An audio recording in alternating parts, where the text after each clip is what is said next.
Bonjour, c'est Linda Harrison, la clandestine. Je me présente à vous aujourd'hui comme si je me sentais tout à coup une nouvelle femme. Et c'est en fait un peu ça. Je sais que certains m'ont lu pendant les dernières années, certains m'ont suivi, d'autres sont partis, sont revenus. Bref, j'avais l'air un peu éparpillée et c'était correct. C'est ce qui devait se passer en fait pour que j'arrive à m'établir, me structurer et pouvoir suivre une ligne directrice, en fait, qui s'est tracée devant moi à travers le processus qui m'a été présenté, j'aimerais dire ça comme ça. Alors, pour faire une histoire courte, peut-être que vous avez vu que je parle beaucoup des cycles les derniers temps. C'était une préparation à. C'est quelque chose que j'ai expérimenté, que j'ai mis dans la pratique, que j'ai étudié avant naturellement, de toutes les facettes, de par des études de cas aussi. Et c'est quoi ça, les cycles?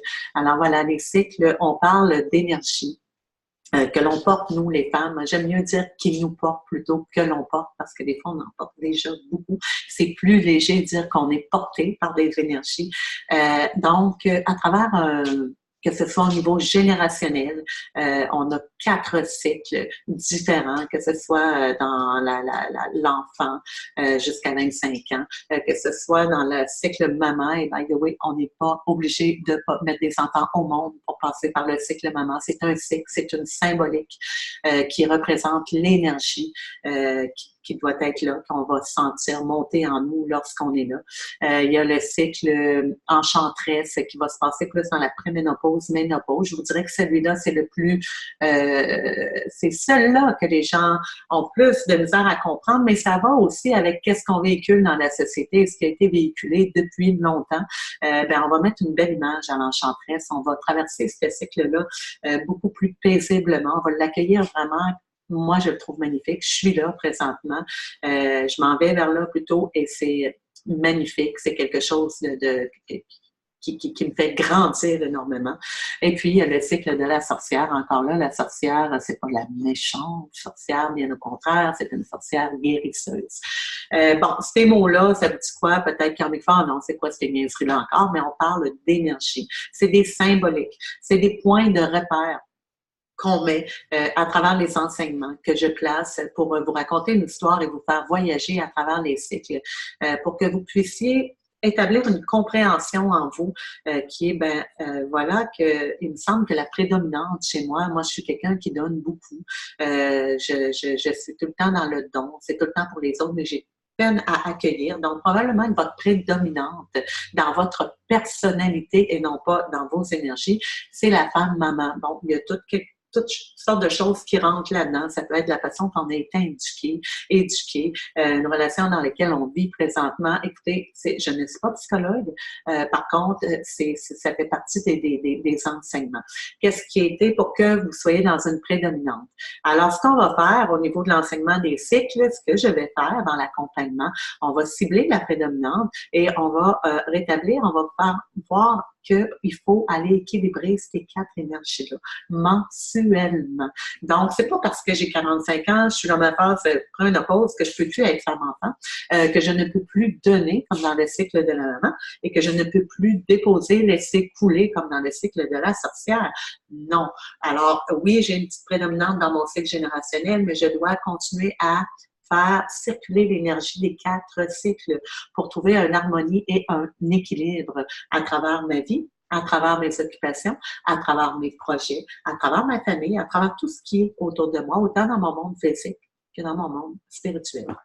Et là-dessus, je trouve ça important de cibler le monde physique. En fait, beaucoup de monde, parfois, vont penser, et je ne juge pas, je ne mets pas de nom ou quoi que ce soit, mais vont penser qu'on est qui sont dans un monde spirituel, qui sont après évoluer spirituellement parce qu'ils sont dans le cœur.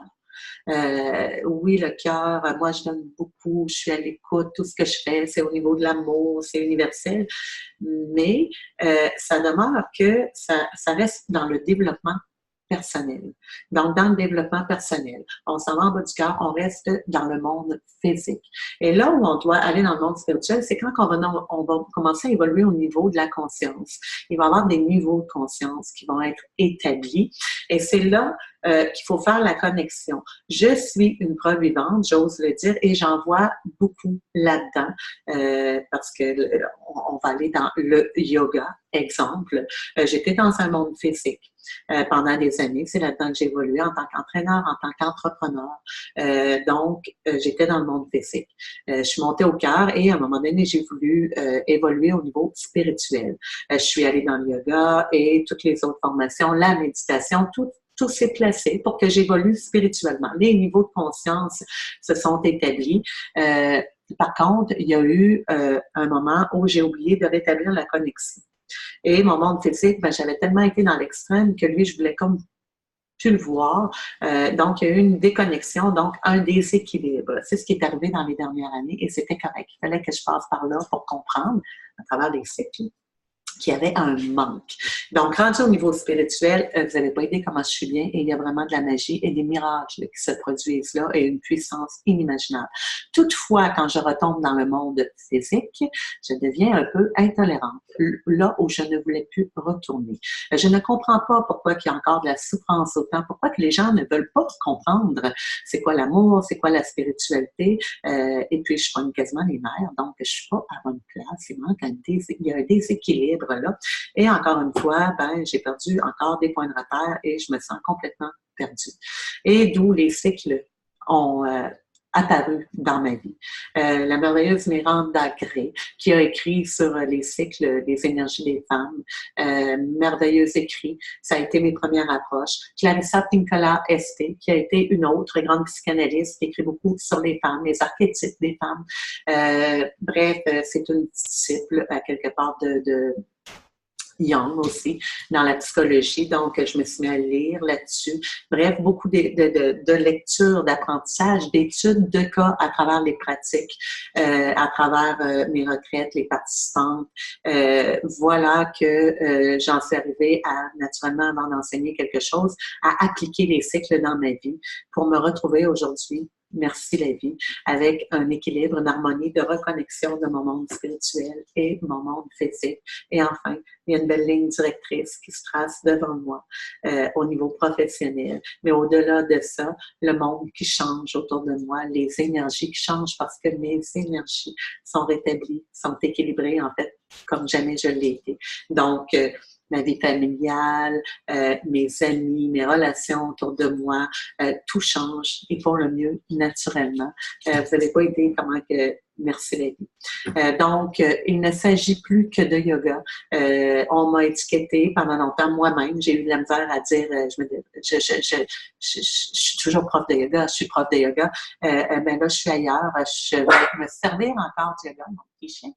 Je vais me servir encore du yoga comme outil, comme un outil pour qui va faire partie des outils pour intégrer la compréhension des énergies. Par contre, peut-être que certaines n'auront pas besoin du yoga. Ça va être d'autres outils. Alors, c'est du cas par cas. Par contre, comment je présente ça? Les enseignements. Première façon de pouvoir intégrer les enseignements, ça peut être par les retraites. Et naturellement, lorsque vous quittez après les retraites, on a soif, on veut en savoir plus. Donc, c'est là que ma ligne directrice vient de se tracer. Après les retraites, je laissais les femmes sans rien. Puis je voyais qu'il y avait un manque quelque part, mais j'étais tellement attachée à mon monde yoga. Je suis enseignante yoga. À un moment donné, tout ça s'est passé et me voici. Je m'appelle Linda Harrison. Je suis thérapeute. Thérapeute pour les femmes dans le corps, l'esprit et l'âme et les énergies. Et pour les femmes, oui. Alors, je vais vous rencontrer pour vous accompagner soit en consultation privée ou soit par des cercles de partage qui s'en viennent et d'autres choses que je vais me garder, que vous allez voir apparaître avant Noël pour 2019. Donc, pour l'instant, il y a des retraites. Celle qui vient la semaine prochaine en novembre, il me reste une place. Puis je sais qu'elle va être comblée. J'en ai une autre en janvier qui arrive. Elle est déjà sur mon site, puis d'autres choses à venir. Alors, voilà, c'est là où j'en suis maintenant. J'ai fini de m'éparpiller et c'est ma ligne directrice. Puis, j'ai tellement hâte de vous accompagner. Vous n'avez pas idée. Info en commercial, laclandestine.me. De quelle façon que je vais vous accompagner, je ne le sais pas, mais je sens dans mon cœur que Il y a tellement à faire et à aider pour alléger le poids que les femmes portent aujourd'hui en 2018 ou 2019 qui s'en vient. Il commence à être temps qu'on s'écoute, qu'on se reconnecte à une énergie, une harmonie entre femmes aussi pour qu'on porte beaucoup plus léger à travers nos rôles et à travers la femme qu'on est. Et au départ, ça commence par s'accueillir en tant que femme. Pour ça, je vous dis bonjour, bonne fin de journée, bonsoir, peu importe le moment où vous me regardez. Merci et au plaisir.